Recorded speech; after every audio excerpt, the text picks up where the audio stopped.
Well, hey, Gundam Maniacs, welcome to another episode of Gundam Explained. For this episode, we're going to look at some older Gunpla, some specifically from 1991, so it'll be interesting to see the kind of quality of the plastic, the quality of the build, and the details. And you know what's kind of interesting? It's the XM05 and XM06 from F91, something that we just don't ever see often. And again, these are 100 scale. But before we get started, if you haven't, please subscribe, and as you're watching this video and you think it's pretty cool, give it a like. And check the links in the description. There's our Discord, which is really cool, and there's a Patreon that you can go to help support the channel, and there's some cool benefits with that. But let's get started. All right, and here are the boxes. So again, 1991, we've got pretty cool box art. So this isn't what we're used to now, where we see like the high grade or whatever other acronyms they throw up there to denote what it is. But you know, this is what's considered master grade or RE100s, 100 scale. You know, but at this time too, they were building model kits and universe suits that were a bit smaller. So these aren't as big as you would expect either. All right, well, let's jump into this one, the XM06, again from F91. If we look over here, we can kind of see the details that it's expected to be on it, what the final piece is supposed to look like. And then even a variant down there that's white. And there seems to be some more information about that in the manual, but it is in Japanese, but we'll take a look at that here in a second. Yeah, let's bust this open.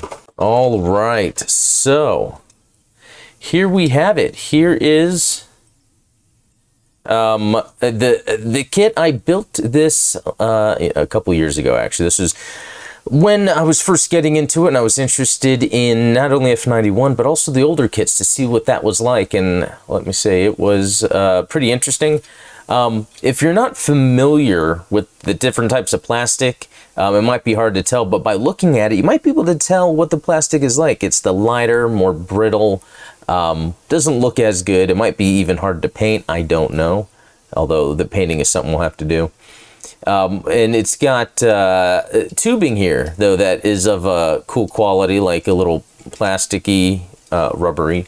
Also, another interesting thing here has to do with the hand, and that it has articulated fingers somewhat. You know, it has the trigger that moves, and it has the other part for the gripping. So it's actually very cool that it kind of has that articulation, that engineering and functionality, even with its kind of limited detail and scale.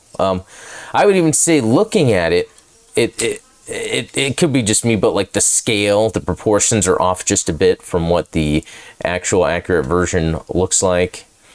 I also did put some of the stickers that were on. They're really not that great, are they? But if I were, that's even here, the white stickers here, it looks bad. If anything, I would redo that, remove the stickers, put a whole different touch of paint on this anyway. But, you know, other parts of this too have to do with the backpack. So it kind of gets a really cool look, more of that flight look, which is, it's cool. Again, it's just, we're looking at like a cheaper model kit. I just feel like even if we were to fully modernize it, the proportions still seem to have kind of a blocky look to it. But all right, here's the gun. Yeah, just a gun, nothing much to it, something that could be easily detailed. All right, and taking a look at the manual, I like this kind of full color, full page look. I just love seeing, you know, kind of like the grunt suits behind. It would be awesome to have an army of these because they look great. I think F91, underrated anyway.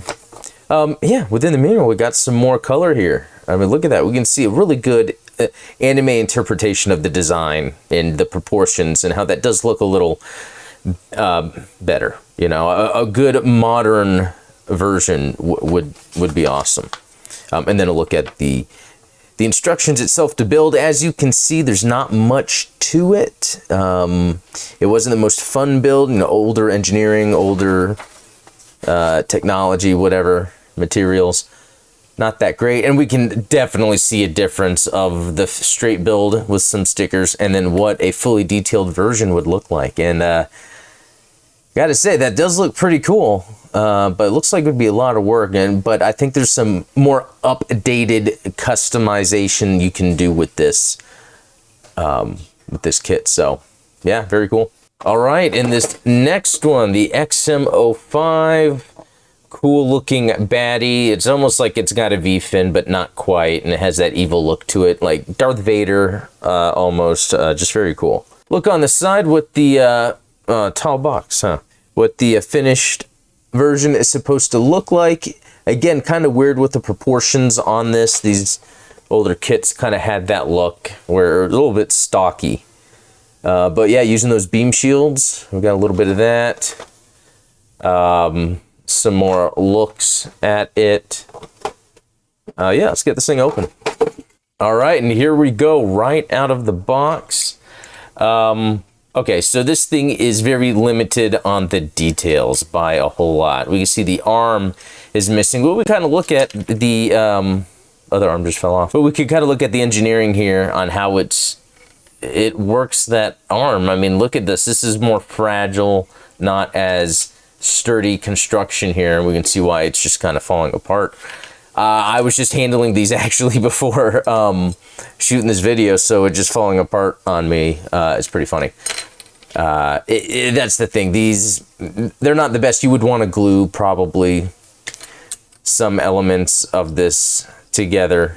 You still want to have that articulation, but yeah, look at that. I mean, that it seems like it would be cool, but very little to the details of it, the scale, the proportions. It's just okay. And again, with that almost only two-tone color, you know, there's a heck of a lot of stickers actually.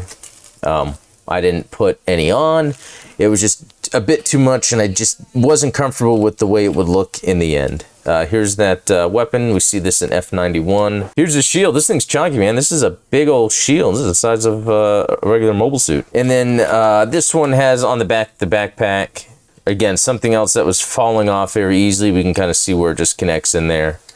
And we can see the type of plug that it uses on the back. So you can kind of see how old this is.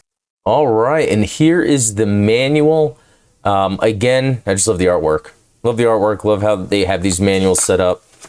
Even looking in here, yeah, I do love the full color 2-page fold out. Wish I could read all that easily because obviously they're showing details here, scaling with other mobile suits, description of the weapons, all that cool lore stuff. But, you know, really take a look at what the manual is, the expectations of customizing this to their proper specifications versus what you're given. The color separation is just not there. There are some simple areas where a modern kit would have the color separation in the right area, especially the chest, the upper knee. Yeah, it's pretty crazy. I mean, it would be fun, though, just to build this as it is intended. It would be a nice little practice. I don't know if I will get back to these because really, at the end of the day, these need modern interpretations. So let's do some comparisons to kind of make a case for that. So, you know, again, these are the 100th scale, you know, like master grade, RE100. I used to have a Vignagina, don't have that, but I do have the F91. So standing next to it, you know, they are to scale. It could be the F91 is a bit bigger, perhaps, but it could just be because it is a Gundam, it is bigger. But yeah, that's kind of the scale. And I mean, you could just really see the detail, the construction. Obviously, master grade means more details, but even compared to a high grade, which we'll do next. Here's a high grade, but this isn't a 100 scale. This is a 144. But another thing is this was manufactured 10 years after this one. This is the G Savior.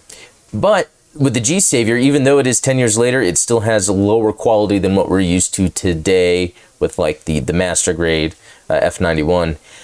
But it still has more, I guess, modern stuff going on with it. It's a lot more of a sturdier figure. It feels better. I mean, really, it just really shows the age of these older figures from 91 that, you know what, they are due for a upgrade. I mean, here's even a Robot Spirits version of that crossbone. Again, these are smaller in scale, 144 instead of 100. But you can kind of see even they were able to work at the proportions a little better, even though even this Robot Spirits needs an update because the plastic and the joints, it's, yeah, they've aged not so well. Yeah, so there we have it. One last look at these two F91 kits that need an upgrade. All right, there we have it. The XM05 and XM06 from F91 as a 100 scale model kit. And you know what? It's not the best. Maybe it was for the time. But really, these kits need modern versions anyway. Let's do some RE100s.